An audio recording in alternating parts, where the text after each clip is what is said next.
Leadership isn't a position. It's not about power. It's not a job title. Leadership at its core is a relationship between the person who leads and the person who chooses to follow. Leadership, as we know, is so much easier said than done. And so what I wanted to share with people is the good, the bad, and the ugly. When people get treated like humans, they perform better.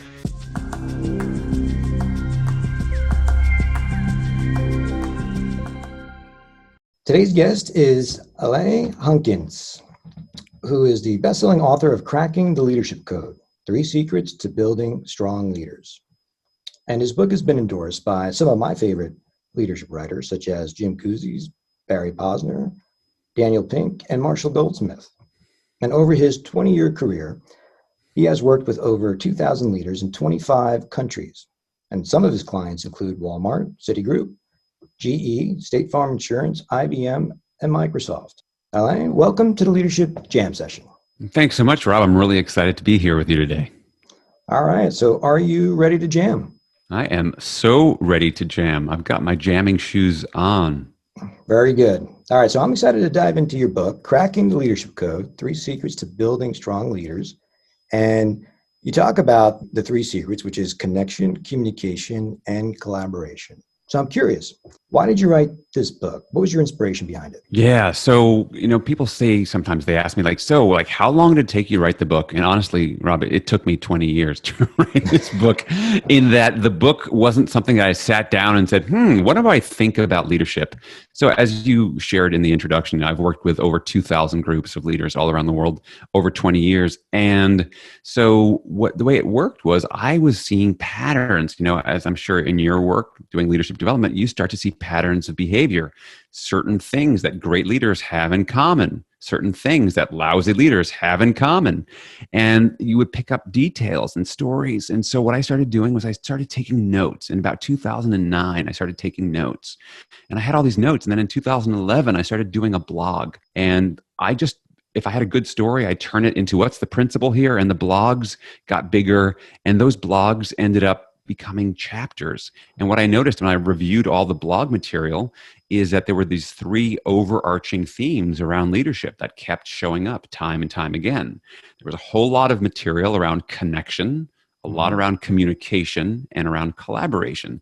So in some ways, the book was organically grown from the grassroots up, from being out in the field with real leaders, because the book is all about, leadership, as we know, it's so much easier said than done. And so what I wanted to share with people is the good, the bad, and the ugly. Yeah, you want to communicate well? Well, so does everyone else. What are the things that are going to trip you up? And so I wanted to include that in the book with stories and practical tips and tools and takeaways so that people knew what they were doing. So that's where the book comes from. And it's designed to really help people accelerate their leadership growth. So you talk about connection. Perhaps you can give some context into what that means and why is that important for leaders? So I don't really care what your job title is or what industry you work in. At the end of the day, you are in the people business.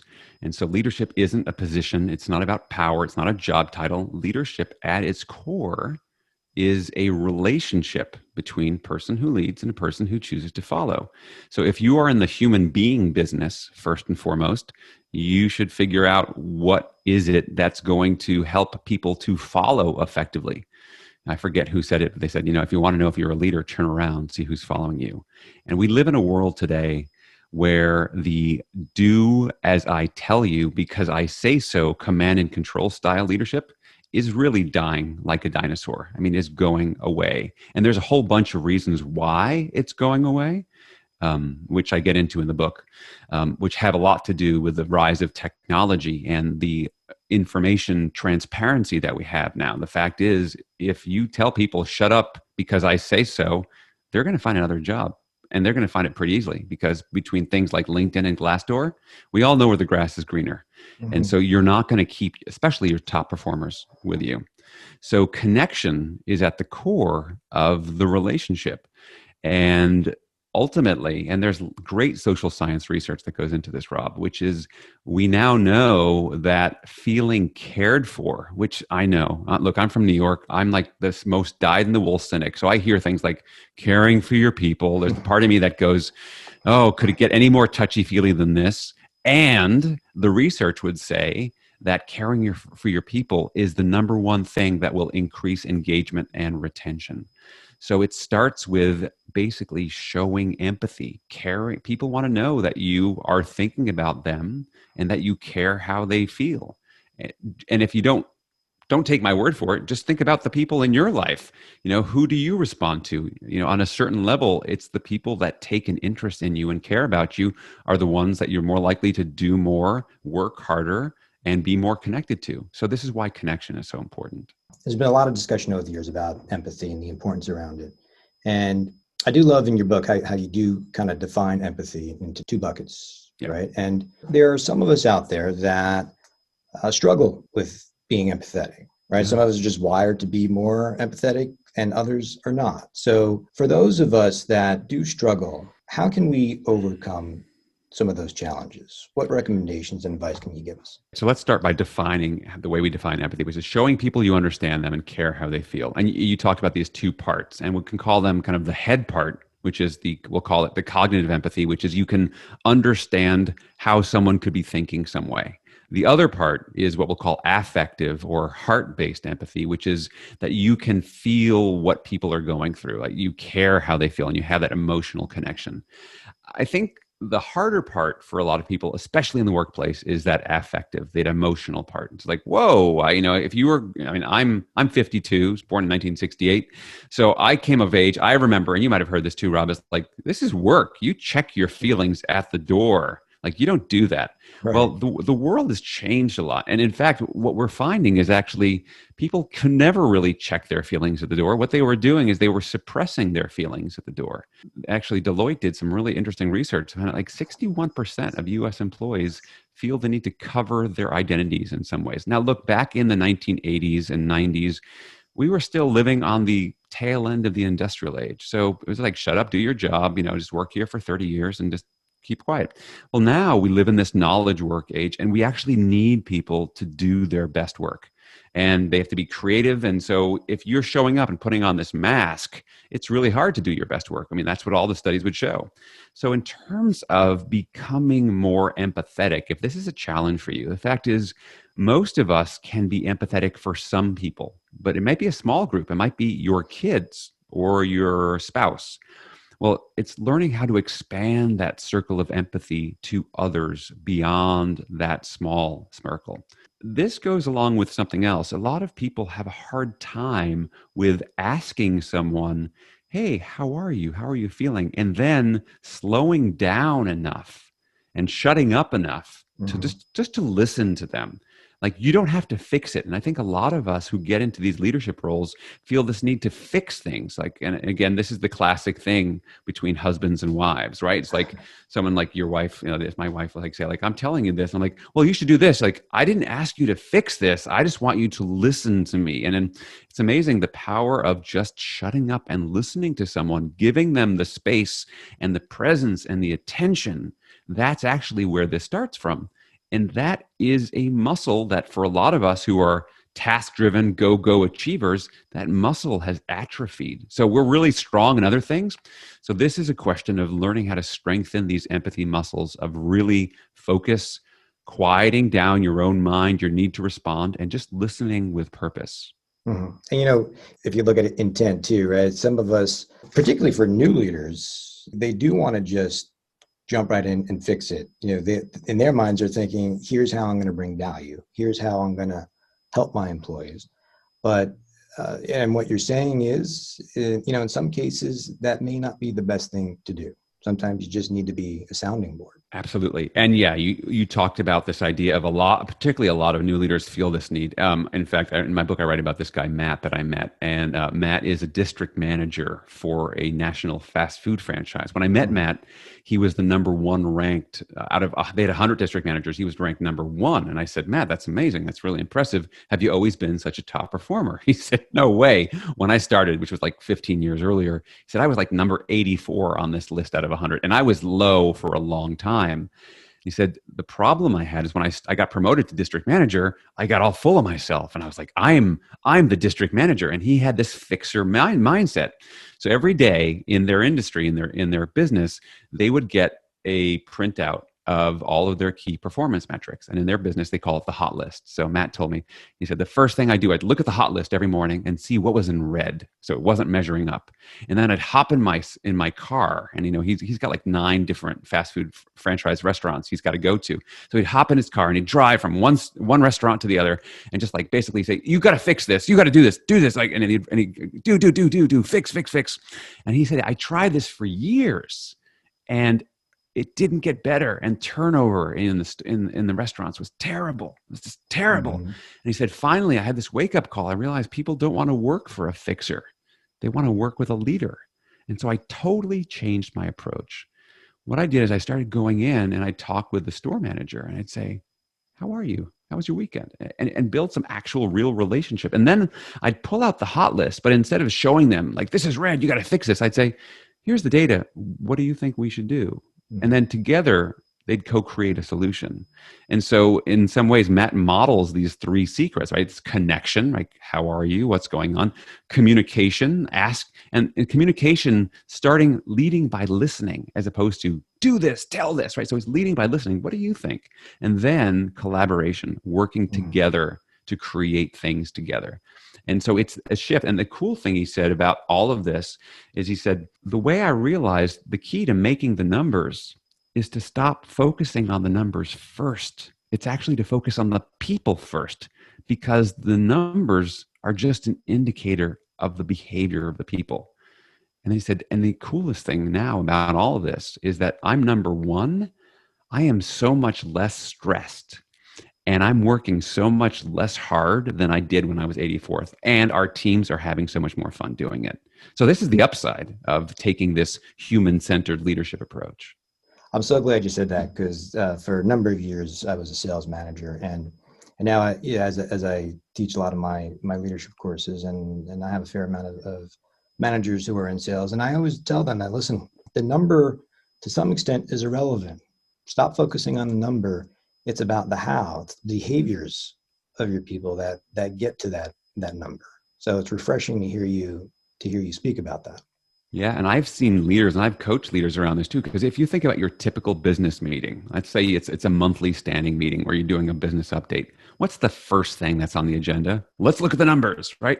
And usually we get into this big discussion about the numbers, and that takes priority and the energy. And if we have time, which we usually don't because we get so busy in the numbers, how are the teams? How are people doing? Like, what's going on? Wow, what if you flipped that whole model and actually started with the people and then talked about the work and the projects? And then, by the way, you'll get to the numbers. Trust me, you'll get to the numbers.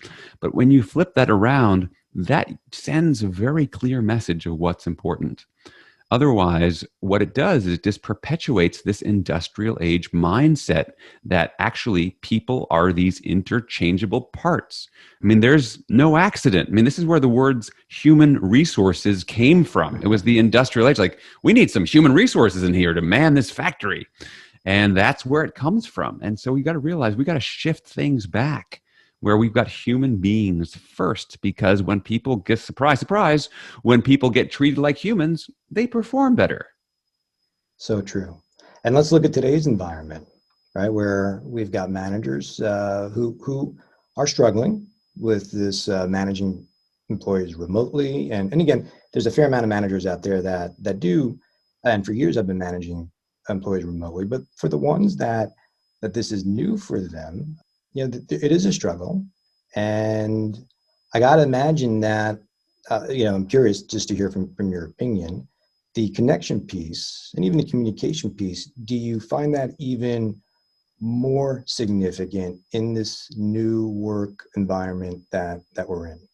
Oh, absolutely. It's way more significant. I've been saying to a lot of people is that basically all of your habits, either positive or negative, have been magnified through this remote working from home pandemic, right? So if you were a connector before, you immediately went, oh my gosh, I need to connect to people because they're going through stuff, because that's how you're wired. That's your strength. Whereas if that's not your thing, there's a good chance. I mean, I read some studies that like 35% of leaders hadn't even stopped to ask people, hey, how are you doing in the middle of this crisis?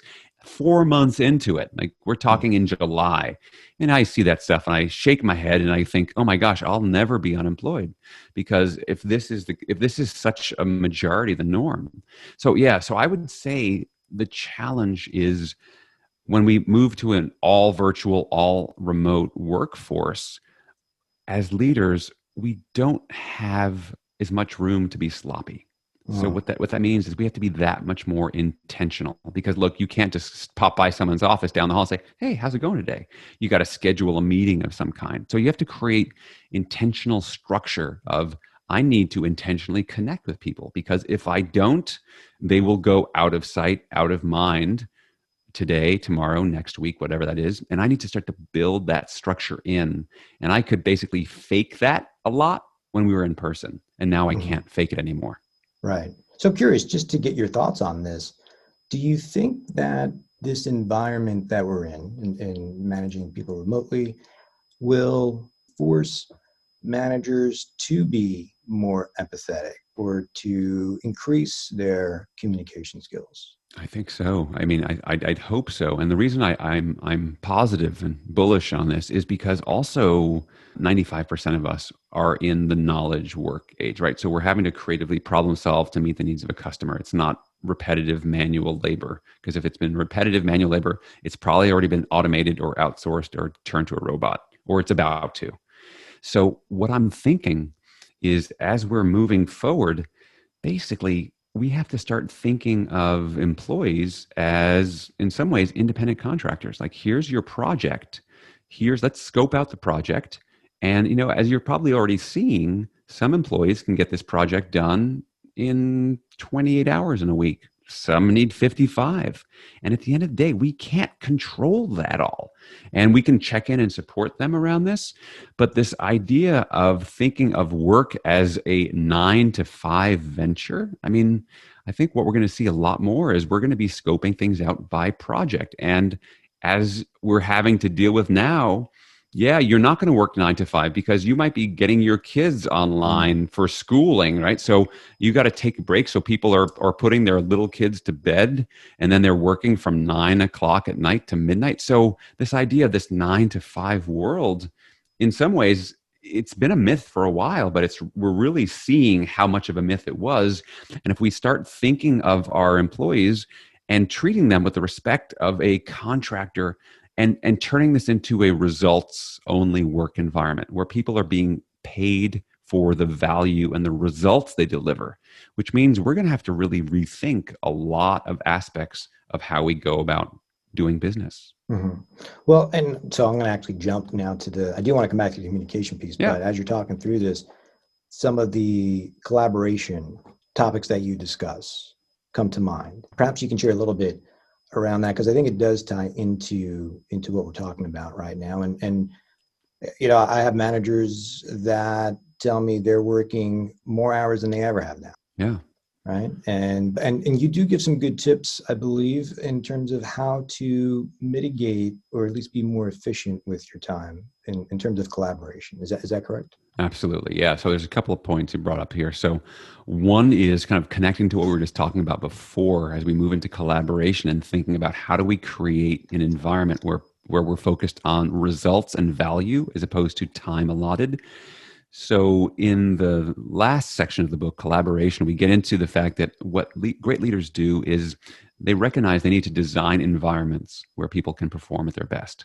And from my research, I found that there's 4 fundamental human needs that need to be satisfied in order for people to perform at their best. And one of those needs is ownership. As we all know, no one has ever said, "Gosh, you know what I love about my leader is how much they micromanage me," right? Said no one ever. So one of the big needs is ownership, the sense that this is your project and you own it. So that's why, if we think about this idea of scoping out a project, thinking of people as independent contractors, that gives them so much freedom and autonomy. Now, yes, there are some constraints, like this is what you need to do, here are the targets, this is what you need to achieve, but how you go about doing it is so important. So I'd say ownership is one of the big needs that's going on right now. Now, connected to this, as we're thinking, because a lot of managers, as you're saying, are working harder, they're working more hours, is we have to look at our systems and our processes and go, how can I simplify stuff? There's a lot of just stupid stuff that's happening. I mean, and that gets harder even in the work from home environment. So, for example, interruptions. A lot of us are used to the fact, hey, you got a second? Well, a second is never actually a second. In fact, the research would show that if you're deep working on a project and someone interrupts you, it takes an average of 19 minutes to get back on track into the flow of what you're doing. So we have to be really vigilant about how we both interrupt ourselves as well as others, and carving out some space and focus time to do what we need to do. So maybe we can't have the same kind of I'm always available. Maybe we set up office hours that, between 2 p.m. and 3:30 p.m., I'm available for that. I mean, there's a lot of creative ways to do it. So the big areas that really are the major time sucks for most of us are meetings and emails. So, and in my book, I go through just countless. I mean, there must be 25 things on how you can simplify meetings and 20 things on how to simplify emails. So there are tons of tools out there. So looking at those two things, because there's a pretty good chance both meetings and emails are sucking your time and they're not being done well. How can you simplify them? Look, they're not going away. We need email, we need meetings, but how can we do them more effectively so that we can move and get to the work that really matters? And one of the things you talked about, which I highlighted, I found that very interesting, was you talked about the concept of workplace rituals as well. So maybe you can share a little bit about what that means and why that's important, because I found that very interesting. Yeah. So what we know is that for people to perform at their best, they have to feel certain feelings, right? We all know that when you're performing at your best, you're probably feeling things like excited, energized, enthusiastic, happy, joyful, alive, right? No one has ever said, when I'm performing at my best, I'm feeling glum, depressed, despondent. I mean, now we might feel those things and have to get work done. So if we think about what are rituals, we all have them in our personal lives. I mean, for example, if it's your birthday, I mean, most of us have had the ritual of a birthday cake with candles, and we sing happy birthday, you blow out the candles, and there's this little magic moment. There's all sorts, and that's just an example of a birthday. We have other like bigger rituals. We have things like weddings and funerals. Those are all rituals around kind of making certain moments pop, stand out in life. Also, New Year's Eve, we've got all sorts of rituals, holiday rituals. Well, if you look at the workplace, it is shockingly devoid of these rituals. We just don't have that many. And you think about those rituals, people start to look forward to those, or they remember things vividly because we have these rituals. Well, what if we as leaders created rituals for what we'll call the employment life cycle, right? So if you think about it, you've got recruiting, you've got the arranging of the interview, you have the hiring, you have the first day on the job, you have orientation week, whatever, you have your first training, you have your first project. You may even have rituals around termination. I mean, your performance reviews, right? All these things, there's opportunities to go, how can I make this the most memorable, engaging, interesting thing? Like imagine if your first day on the job was so amazing. And I talk about this as the peak moments. Like that is such a window because as we all know, the first day on the job, our heads are spinning and we are forming impressions of like, did I make a good decision? Is this a good place? Are these people nice? Like if we could create rituals around the first day where employees walk away and go, oh my gosh, I cannot believe I won the flippin' lottery to get to work here. How cool is this? I mean, how much momentum is that going to build moving forward as opposed to, and I write about this guy in the book, a horrible story where you show up on your first day. It's like, okay, well, first you have to go down to security and get your badge. Okay, and you're down in security for 2 hours. All right, now, oh yeah, the person that hired you, well, they're out this week on a business trip. So why don't you sit here? Someone will be by. And again, every minute goes by, you're thinking, oh my gosh, this was the biggest mistake of my life. So it's just thinking about these ideas of building these rituals in and understanding there's so much talk about the customer experience, that every single touch point that we have with a customer shapes their experience. It isn't just buying the product or the service. It's the whole, how do they navigate our website? How easy are we to do business with? What does our invoice show up like? All these things are part of the customer experience. Well, the employee experience is no different. There's all these touch points. And so rituals are a great way to create an employee experience where people are going, wow, I would never want to work anywhere else. Yeah, and I think it's an excellent point. The employee experience is so crucial. I mean, it's the difference between sometimes what makes them answer a recruiter's phone call or just ignore it. Yeah, exactly. And when I read the stories and when you were talking about the workplace ritual, it did remind me of when I was working in a training group in my other company, and we did this ritual. Anytime we had a new training manager that came on board, decorated their office. We really made like a big day and tried to make them feel special. And I don't think I really realized the significance of that until I read through it in your book. Intuitively, I knew it was important, but you kind of really helped to bring it to the surface. Yeah, yeah. And I think a lot of the things as people read through the book, it's stuff that you might have gotten intuitively, but you go, oh, that's that. You giving it a name, because then you can be intentional about replicating it. So you can lead effectively on demand and not just wait for it to happen just out of, oh, that's something I just sort of do every so often. It's like, no, why do I do that? And why is that important? And let's do it more often. Exactly. Yeah. Yeah. And I do want to go back to communication because Sure. there was a piece that you wrote in there that I thought was well done, and it was important to kind of highlight it. And that's talking about the challenges in overcoming some of the mistakes we make around communication. So perhaps you can share a little bit about that. So communication is probably one of the biggest challenges in the workplace. I mean, every time, people say, what are your biggest challenges? Communication is usually in the top three. 80% of people put it as the top one. It's really a big issue. And the reason that we have such problems with communication is in some ways we take it for granted. We assume that, hey, if I can speak and you can hear and, or you can type and I can read your email, like it's all happening. But communication doesn't work like that way. And so the biggest challenges all stem from the fact that the natural default setting of human communication is flawed. We're going to actually end up with misunderstanding, because to get alignment, to get actual 100% accurate, effective understanding, you need to align three things that are very rarely aligned, which is, let's say you and I are communicating, Rob. There's what do I mean in this message? There's what do I say? When those two things might be off already. And then there's what do you hear? So there's what I mean, what I say, and what you hear. And for us to have accurate understanding, all three of those things have to be perfectly in sync. And there's a whole host of reasons why they may not be.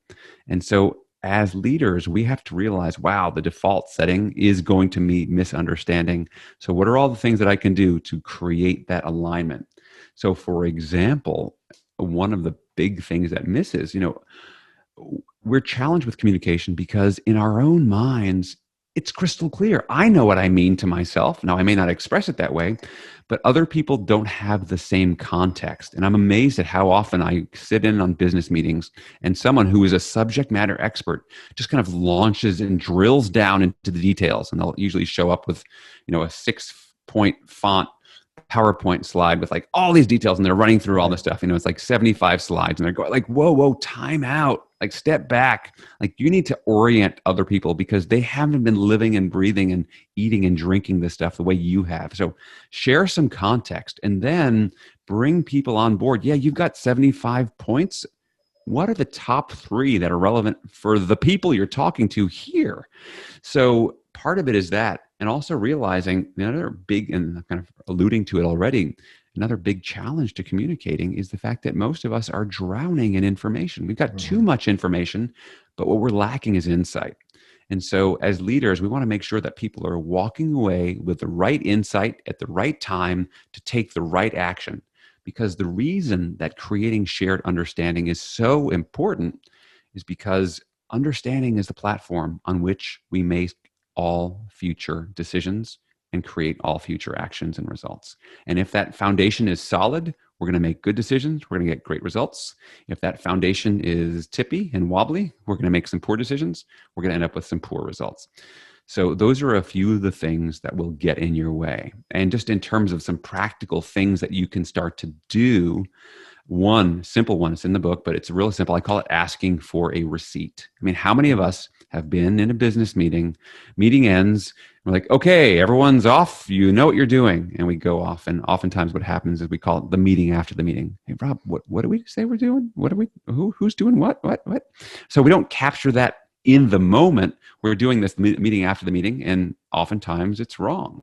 So instead of doing that, what if instead, radical concept, you plan on ending your meeting about 5 or 10 minutes earlier, and you say, hey, let's just go around the table and Rob, what is it exactly you're doing? And so that everyone gets to hear it. And it's not that we're treating you like children. It's just that misunderstanding happens.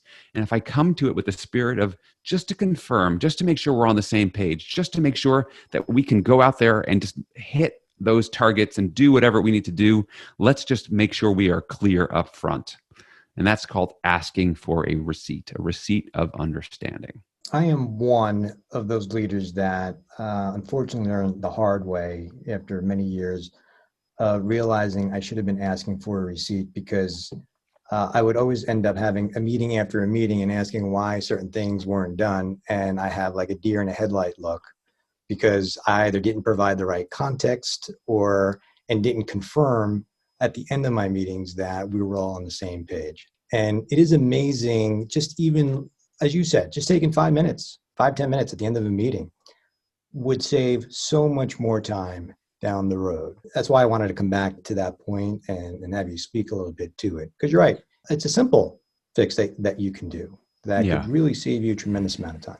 Yeah. And I think a lot of leaders shy away from it because they think, oh, these are adults. They can do their job. I don't want to treat them like children. It's like, this isn't about children. This is about, these are important decisions. It's the old carpenter's maxim, right? Measure twice, cut once. Right. So let's just measure twice. Let's just make sure we're confirming it twice and then go off and cut once and you're fine. Yeah. And sometimes you're just too close to it. I've had several employees that would tell me when I would say to them, well, we discussed this. And they would look at me like, well, maybe you did in your mind, but this is the first we're hearing of it. So just a few more questions. When we look at connection, communication, collaboration, and so in your expert opinion, is one more important than another when you get to different levels of leadership, right? So whether you're a second line leader or at the executive level, do you feel like if I am at the executive level, should I be focusing more on connection versus communication, or is it all the same regardless of the levels? The book is designed, and my thinking behind it is that they're all really important. You can't succeed without all three. That being said, there's a reason that connection comes first. I see connection as the heart of everything else, because unless you get to connection, people aren't going to want to listen to you much, and they're not going to want to collaborate with you. And I think that's important. And I think that especially as you rise up at the more executive levels, I think that you modeling that connection piece becomes more important, because as we all know, culture, organizational culture, is a result of the behaviors that we do. And people look to the senior people to model those behaviors. So I think that becoming a more expert connector becomes a bigger liability later on if you haven't done it. Mm-hmm. So I think that's a key piece moving forward. Because ultimately, people will only model the behaviors that their leaders are willing to model for them. Yeah, so true. Well said. And last question. So if I am a new leader, perhaps I might be hopefully leading a team one day, or I just took over a team. If there's one piece of advice you can give, and you offer several throughout your book, if there's one thing that if I am a new leader that I should focus on, what would that be? Go do a listening tour. That's a kind of a cheesy thing to say, but go around to, hey, I'm new, and go to your teams and ask them, pick 4 or 5 stock questions, such as, hey, if you were me, what would you do? Or what do you think what's the biggest challenge in your role? How can I support you in your role? So these are all variations on the theme to get people talking, So it's Yeah. twofold. Number one, you're going to get some great information about what your people think. Number two, the act of you going and asking the questions and then shutting up and listening Hmm. sends a really clear message that I hear you, I value you, your time and your expertise is important. And that starts to put some, as Stephen Covey said so well, put some deposits in the emotional Yeah. bank account. So I'd say that is such a useful thing to do because, yeah, maybe you were thinking you were going to do those things anyway, but isn't it better to hear it from the people who are impacted by it? And then they can say, oh, they're doing the thing I told them to do, and they'll take all this pride of ownership. So it is such a useful thing. I coach leaders all the time when they're like, I'm just starting in this new role. What should I do? Go and listen. Go and listen. Ask a bunch of questions and listen, listen, listen.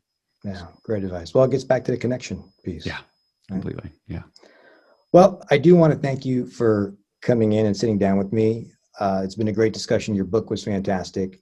And we will put all of your links in the show notes. We'll put your website, the link to your book as well for anybody who would like to reach out to you. So once again, I appreciate you coming on the show and jamming with me. Thank you. Thanks so much, Rob. It's really been my pleasure. I appreciate it.